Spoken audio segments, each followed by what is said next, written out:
el actuar político nuestro está desprendido de todos esos clientelas, de todos esos gamonalismos, de todos esos clientelismos, y por ello nos ha tocado una tarea muy difícil, pero ahí vamos avanzando, porque a la gente no se le puede engañar, no se le puede comprar el voto con dádivas, con engaños, más bien con propuestas, con miras a tratar de solucionar la problemática que tiene nuestra sociedad desde hace bastante tiempo. ¿Es muy difícil hacer política en Colombia, doctor Orlando? Pues sí, claro, y en estos tiempos donde las clientelas, por decir aquí en el departamento de Cundinamarca, una vez en un debate con un politólogo, él decía que tal partido tiene tantos votos que el otro partido, y los nombraba, que la U, que el Partido Liberal, que el Conservador, y yo le decía, no, es que en Cundinamarca no hay partidos, allá hay el solo partido del gobernador. Lo que pasa es que es difícil probarlo, pero la gobernación es la que maneja y monta por lo menos de 7, 4 representantes a la Cámara, 2 o 3 senadores, porque el poder que ejercen desde allí es bastante influyente sobre la ciudadanía. Yo lo viví cuando una vez fui candidato a la Cámara en Tibacuy, un ciudadano me decía, Orlando, lo felicito, usted joven y aspirando a la Cámara y sus propuestas muy buenas, pero aquí me llamó el doctor Andrés González a decirme que había que apoyar a Joaquín Camelo. Así me lo dijo, no podemos apoyarlo. Entonces ese quehacer de lo público, utilizar los bienes del Estado para hacer política, pues es fuerte, es difícil para uno tratar de derrotar ese tipo de maquinarias, que es lo que se habla prácticamente en todo el país, ¿no? Sí. El poder haciendo política. Mucho oportunismo también político. Política electoral, claro, sí. Y mucho oportunismo también político. Y por oportunismo y todo, sí. Entonces pues uno plantea las cosas de manera racional y por lo menos yo me he caracterizado en no hablarle mentira a la gente. ¿Sí? Y a la gente misma inclusive a veces le gusta que uno le hable mentiras y se engañan y etcétera, etcétera, pero a la gente hay que llegarle con las realidades y ese es el camino que venimos trabajando. Yo llevo 30 años en esto, Luis Alfonso, pero de una manera clara, correcta y transparente. ¿Será que nos falta mucha cultura política para poder decidir y para poder elegir? Indudablemente que a la ciudadanía le falta conocer las instituciones, participar de ellas. La misma clase política le crea como una barrera al ciudadano y entonces mira, hace que el ciudadano vea como la política algo alejado, algo pecaminoso, algo que no se debe involucrar para que esas maquinarias sigan detectando el poder. Entonces por eso es que la gente se margina. No, la invitación es que el debate está en lo político es el destino de la sociedad, lo político es el debate del uno, el debate del otro y las decisiones que hay que tomar en pro de una sociedad, eso es lo político. Pero la gente lo ve como algo que es como malo, que es negativo y lógico que la prensa y todo lo presenta de esa manera porque son las realidades que estamos viviendo, pero la invitación es decirle a los ciudadanos, entérense, lean prensa y elijan, ojalá con unas alternativas porque el cambio no se puede dar con los mismos no van a cambiar esta sociedad. Por eso nosotros estamos planteando diferentes cosas que desde el punto de vista del Congreso se pueden pues plantear y cambiar. Tenemos una pobreza, tenemos unas desigualdades muy marcadas, tenemos que trabajar sobre la regionalización del país, las necesidades que tiene la costa atlántica no son las mismas necesidades del centro del país, ni las necesidades del Cauca. Todo este país es una heterogeneidad en cuanto a lo social, lo político, lo religioso, etc. Y las regiones tienen que tratar de desarrollarse de acuerdo a su modus vivendi y sus necesidades propias. No hay pobreza por todo lado, ¿no, doctor Orlando? Falta que el Estado mire algunas zonas en especial, pues sin descuidar las otras, desde luego. Luis Alfonso, algún organismo de orden internacional lo decía hace más o menos unos 30 días, de que Colombia, la mitad de la población solo come una sola vez al día. La mitad de la población. ¿Cuántos habitantes hay en Colombia? Como 50, pongámosle. Sí. 25 no comen sin una sola vez al día. Y se necesita desarrollar una estrategia como la renta básica que hemos venido planteando. La renta básica es una ayuda, un subsidio que tiene que darle a la gente, a la ciudadanía que no tiene posibilidades de emplearse, a la ciudadanía que está empleándose a medias, por decir el tendero, por decir el vendedor ambulante necesita apoyo, necesita ayuda, porque lo que sí hay que dejar bien en claro es que el tema de la pobreza no viene de la pandemia ahora, no señor. Esa es como una manera de escudarse en las responsabilidades que ha tenido la clase política durante mucho tiempo en este país. La pobreza se ha ido construyendo a lo largo y ancho de la historia, del tiempo. Los campesinos han sido desplazados. Si usted va a las zonas altas, nomás acá en Zipaquirá, en algunas zonas altas vive gente que se ha desplazado por temas de violencia política, etcétera. Y así el campesino se ha venido y viene a habitar en unas zonas deprimentes donde no hay empleo, donde no hay garantías, y de ahí surge la pobreza, las desigualdades, y esas tierras allá quedan en poder quién sabe de quién. Y eso es lo que hace aún más vulnerable a la ciudadanía y manipulable con los electores o con los candidatos que muchas veces pues se aprovechan de esa pobreza, de esa ignorancia de la misma comunidad. Sí, claro, ese es un caldo de cultivo para los politiqueros de turno. El politiquero que tiene el Estado y que puede a través de sus instituciones ofrecer que ayudas agropecuarias, que ayudas en una y otra cosa, pues ven en esa gente esa necesidad y desde ahí sostienen el poder, y siempre ha sido así, un círculo. Más o menos el 30% de la votación está sujeta a esos engaños, a todas esas propuestas que después no se cumplen. Afortunadamente ya viene el servicio civil implementando lo que es la carrera administrativa, los concursos para nombrar funcionarios, porque ese es otro tema. La gente ofrece puestos y cargos a la gente, y entonces en la administración pública se indemniza, se despide a la gente para poder meter a los que estuvieron en la campaña, y la administración pública sufre un deterioro porque las personas que llegan ahí producto de compromisos electorales y políticos no saben ni siquiera en dónde están sentados y no pueden ejercer un cargo a cabalidad.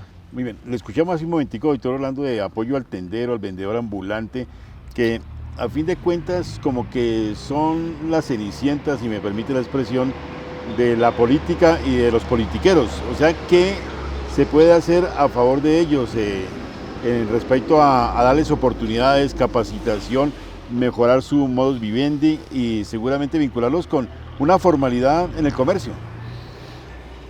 Mire, Luis Alfonso, a partir del año 90-91 con la Constitución se abrió un modelo, se implementó más un modelo neoliberal donde el Estado se alejó de la mediación de las relaciones sociales, donde el sector privado entró y se adueñó de los activos del Estado, donde esas transnacionales vienen y se apoderan de nuestros mercados. Yo por lo menos como transportador lo viví en esa época. Aquí habían señores carroceros, generaban empleo, consumían materia prima nacional, y se dio la apertura, y todas esas empresas que generaban construcción de carrocerías, construcción y generaban mano de obra, pues quedaron bajo una competencia totalmente desleal.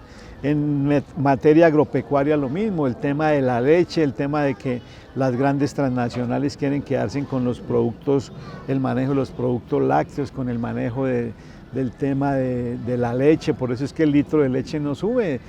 Cuando va a subir la leche, entonces traen leche importada, todo con la ayuda del Estado, y no se gobierna en pro de la producción nuestra local. En el caso de los tenderos, esta es una iniciativa, válgalo decir, y hay que reconocerlo. Yo he recorrido parte del país, algunos departamentos, algunas ciudades, y en Bucaramanga me recibió un señor muy amablemente en su casa y me planteó el tema de los tenderos, y fíjese que nosotros no nos habíamos dado, pues yo personalmente, cuenta del asunto. Y mire, los tenderos jugaron un papel muy importante en la pandemia, porque ahí salían, aquí en el caso mío en la casa, ahí había un muchacho que llamaba ya: Malagón, tráigame la leche, Malagón. Ni siquiera salían a la calle, sino que el mismo tendero le llevaba ya su producto a la casa, etcétera. Y desarrollaron un papel muy importante, y ahora se ha venido dando una competencia bien desleal donde por decir la superintendencia de sociedades y todo no hacen nada por ello, la Cámara de Comercio, que está totalmente politizada, no intermedia por el pequeño y mediano tendero. Entonces ahora resulta que, no sé si ustedes se dio, todos nos dimos cuenta en diciembre cómo la cerveza escaseó y primero se atendió a los almacenes que llaman de grandes superficies, y el tendero que tenía la posibilidad de comercializar su cerveza no lo pudo hacer. En esa ocasión, cuando fui a Santander, el problema lo estaban viviendo con la leche, entonces la leche se la venden a las grandes superficies y pareciera que el gran objetivo es acabar esas tiendas para montar esos graneros y esas tiendas macro, con lo cual contribuye para que haya más desempleo y menos posibilidades de desarrollo y de actividad comercial de nuestra sociedad. Entonces hemos venido planteando la necesidad de crear un estatuto del tendero donde se estratifique el pago de los servicios públicos. No es posible que un tendero que está utilizando un métrico de su casa tenga que pagar luz comercial, agua comercial, que tenga que pagar una serie de impuestos casi que igual a las de las grandes superficies. Se necesita darle un trato muy especial. Desde el punto de vista de la seguridad social, también hay que vincularlos al régimen contributivo, al régimen subsidiado, al régimen de pensiones, de prima media con el seguro social, y que de aquí a mañana una persona que se ha desarrollado en esta actividad tenga la posibilidad de pensionarse. ¿Cuánta gente termina y queda ahí postrada porque no tiene la posibilidad de acceder a una garantía de seguridad social como la pensión? Ese es el estatuto del tendero, el que estamos, en cierta forma tenemos que elaborarlo con ellos mismos para presentarlo y que sea una ley de la República, y donde también se reglamente lo que tiene que ver con la competencia desleal que se da. Doctor Orlando, hay muchas situaciones también a nivel del medio ambiente que infortunadamente no se le ha metido la mano en el buen sentido de la palabra como debe ser. Temas, por ejemplo, de páramos, y lo hemos visto usted enarbolando también algunas banderas que es defender el medio ambiente, los páramos. Lo vimos también allí en Cogua con el tema de la explotación de gravas que se quiere realizar allí. Usted también ha defendido eso. ¿Cómo se podría, digamos, desde el Congreso de la República, si Dios nos permite o le permite a usted llegar allí al Senado de la República, trabajar ese tema? Porque hay mucho por hacer en ese aspecto. Mire, Luis Alfonso, yo quiero decir una cosa muy clara y que no suene a mal, pero la humanidad, usted y yo, los congéneres que nos están viendo, tenemos certificado de defunción. Si no desarrollamos una actividad en pro y en defensa del medio ambiente, toda vez de que el calentamiento global y todo este tipo de alteraciones atmosféricas, climáticas, todo lo que tiene que ver con el medio ambiente ya está agudizado y está calculado que en 100, 200 años esta humanidad no va a ser viable. Mire, hay estudios que dicen que en el año 50, estamos en el 22, en 28 años va a haber más plástico en el mar que peces. Entonces nosotros yo no quiero pretender manifestar que soy algún ambientalista extremo, que soy un fundamentalista. No, yo lo que he hecho es colaborar y participar de lo que uno vive y siente. Nosotros estuvimos apoyando las consultas populares donde la gente se manifestaba de manera clara el no a desarrollar algunos proyectos, como por decir en el municipio de Cabrera. Cabrera es un municipio que hace parte del páramo de Sumapaz, donde caen unas montañas y donde cae el agua y todo, y querían hacer una laguna ya para un proyecto industrial, y la gente de una manera inequívoca salió y votó no. Y nosotros yo estuve allá hablando con Orlando, con los amigos que estuvieron en el asunto, y estuvimos apoyándolo. Luego, producto de un acuerdo político que hicimos con el alcalde de Fusagasugá, se citó a una consulta popular para no permitir o que la gente decidiera si se hacía o no temas de petróleo en el páramo de Sumapaz. Luego hemos estado en Suezca, ahora últimamente pues apoyando la creación de una veeduría en Cogua para ver cómo se contrarresta y a ver cómo se impide que ese proyecto de explotación de recursos que son claves, porque es que estancan el agua.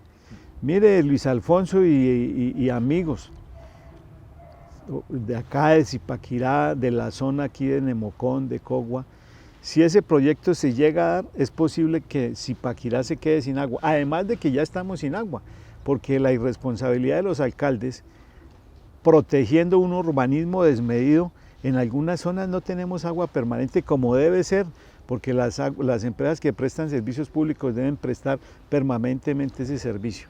Entonces, en cuanto tiene que ver con el medio ambiente, yo he venido haciéndole llamado a los jóvenes, que a veces algunos se interesan, algunos se alejan del asunto, pero esto es para que los jóvenes le metan la mano a lo público desde el punto de vista ambiental, ¿cierto?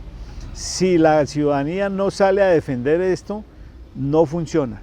Mire, yo hice ahorita recientemente un estudio de evaluación de impacto ambiental ahí en la Universidad Nacional y yo era muy inquieto con el tema de las redes aquí, que también unas redes de alta tensión que están cruzando y atacan la biodiversidad, el componente social y una serie de elementos que afectan el medio ambiente.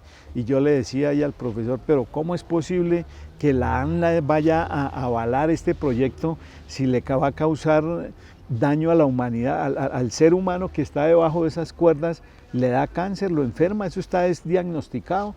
¿Y qué pasó?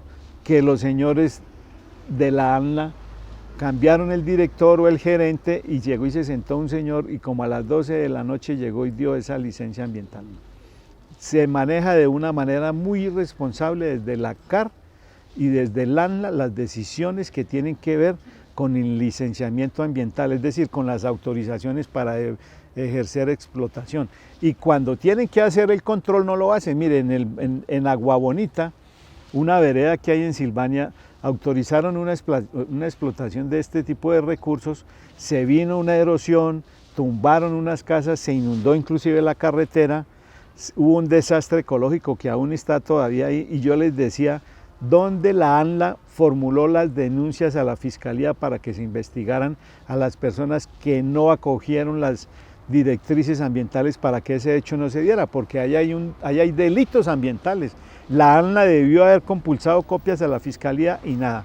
Yo lo que tengo pensado es que tiene que crearse como un tribunal ambiental, como un organismo independiente del Ejecutivo, para que de una manera técnica y responsable se tomen las decisiones que en cuanto tiene que verse con la explotación de recursos y todo esto que afecta al medio ambiente. Otro elemento que es bien importante controlar, lo que pasa es que uno no lo puede sostener, lo dice uno, pero no lo puede sostener porque es difícil probarlo. Uno sabe que hubo congresistas en el Ministerio de Minas intermediando tráfico e influencias para que los títulos mineros se otorgaran por doquier. Y fíjese que el subsuelo es de la nación, no de los politiqueros de turno. Y bajo ese eslogan de que es que los activos de la nación, que el subsuelo es de la nación, entonces ceden los títulos mineros, ceden todos esos derechos que son del Estado para algunos interesados y que después vienen y presionan y mueven cosas para que el ministerio, estos organismos de licenciamiento ambiental otorguen la explotación. Entonces, en el Ministerio de Minas también hay que ejercer un control acerca de la decisión y cómo se manejan esos otorgamientos de títulos mineros que luego van a presionar para que las autoridades ambientales tienen que darle obligados la licencia de explotación de esos recursos que son muy valiosos para el destino de la sociedad, para el destino de la humanidad. Bueno, doctor Orlando, pues ya agradeciéndole, ya finalizando su eslogan, sal contra la corrupción. Sal, que tiene el sentido de la sal de su ciudad, del municipio de Zipaquirá, y también de invitar a la gente a salir a expresarse contra la corrupción. Sí, ese es un asunto simbólico, pero que tiene mucho de contenido. Últimamente lo hemos visto, los medios de comunicación lo han reportado, nosotros sacamos un periódico donde la ciudadanía pudo verlo y lo tenemos virtualmente también, donde se hace un análisis de los principales procesos de corrupción que ha sufrido este país, el Estado, nuestro patrimonio, porque esos recursos son nuestros del tributo que generamos. Y entonces de ahí estamos planteando una serie de temas que tienen que ver contra la corrupción. La sal tiene el asunto de que hay un dicho muy popular que cuando dice, cuando la sal se corrompe, apague y vayamos. Y esto no es el solo símbolo, sino que también se requiere unas reformas de orden legal y constitucional para que existan unos tribunales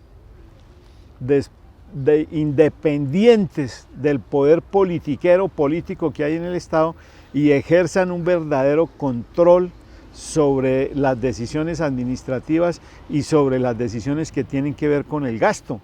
Mire, aquí es muy conocido que el procurador es cuota de X político, que el registrador es cuota de X representante, que la procuraduría también es de X o Y.